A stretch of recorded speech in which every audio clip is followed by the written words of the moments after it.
Bonjour à tous, c'est Fleur, Fleur de Vie, médium énergéticienne. Je vous retrouve aujourd'hui pour la vidéo sur les runes en lien avec le signe astrologique du Bélier. Donc le Bélier, c'est le signe pour les personnes nées entre le 21 mars et le 19 ou 20 avril. C'est un signe cardinal, c'est-à-dire qu'il commence une saison, en l'occurrence le printemps. Et c'est un signe de feu de polarité masculine. Donc on retrouve avec ces énergies de printemps, des énergies de renouveau, d'enthousiasme, de choses qui s'expansent, qui fleurissent avec une énergie nouvelle. La planète de ce signe, c'est la planète Mars, donc une planète avec beaucoup de vivacité, d'énergie, d'audace.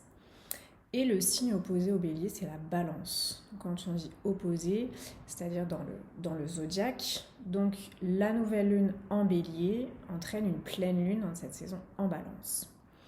La Balance qui est donc complémentaire au Bélier avec beaucoup de pondération et de tempérance. Le Bélier, quant à lui, c'est un signe impulsif avec une expression assez directe et des prises d'initiative faciles, du courage et de l'audace.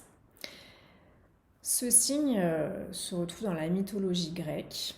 C'est le bélier ailé qui donne la toison d'or. C'est un symbole solaire dont la conquête permet d'obtenir la souveraineté.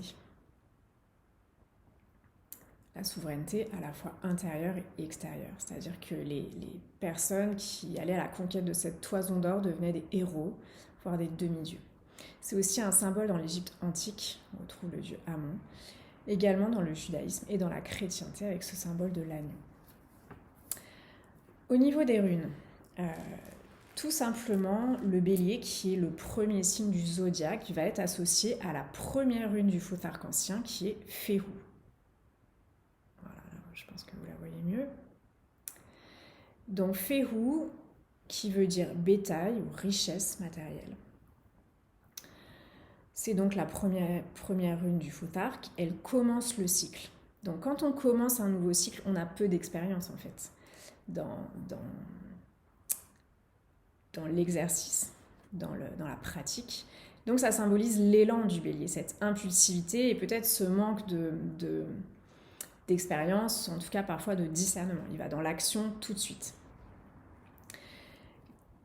Féhou, comme le bélier, nous parle de spontanéité, de confiance, d'enthousiasme, d'énergie du feu créatif. Donc c'est l'intelligence créatrice aussi.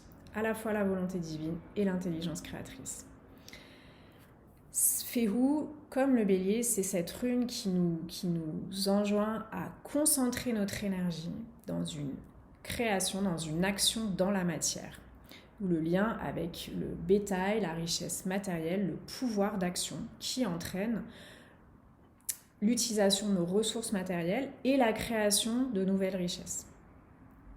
C'est donc une rune de réussite quand on arrive à canaliser correctement son énergie. Attention toutefois à l'utiliser avec équilibre, avec une vision précise et avec la responsabilité de notre énergie. Sinon, cette énergie peut se retourner contre nous. Et donc, ça demande d'être bien concentré, d'être recentré dans notre intention première,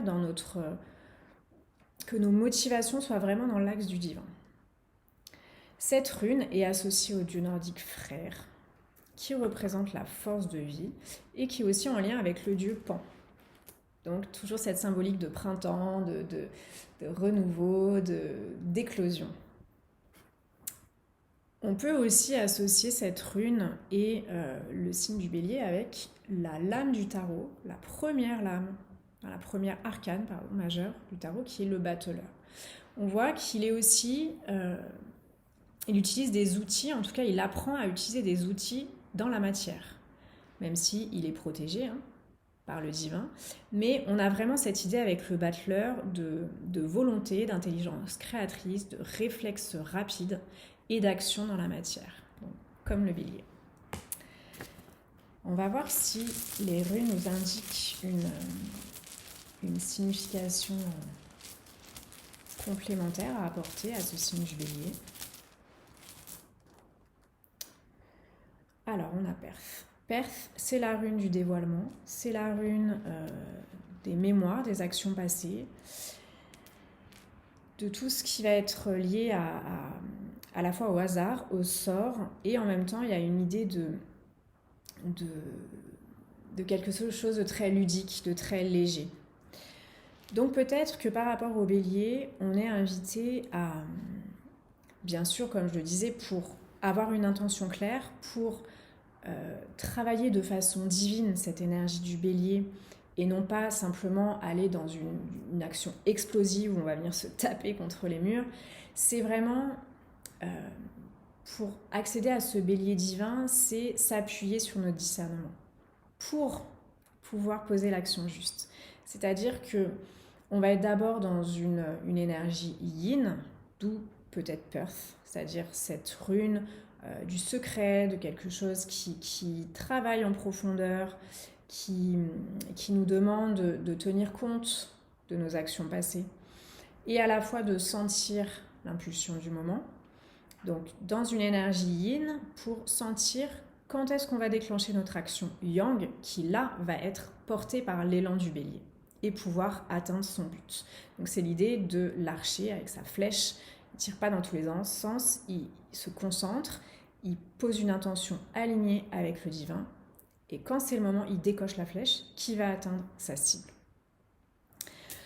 Voilà donc pour cette énergie du bélier en association avec les runes. Je vous souhaite une très belle semaine, très belle poursuite de cette saison du bélier et je vous dis à très bientôt.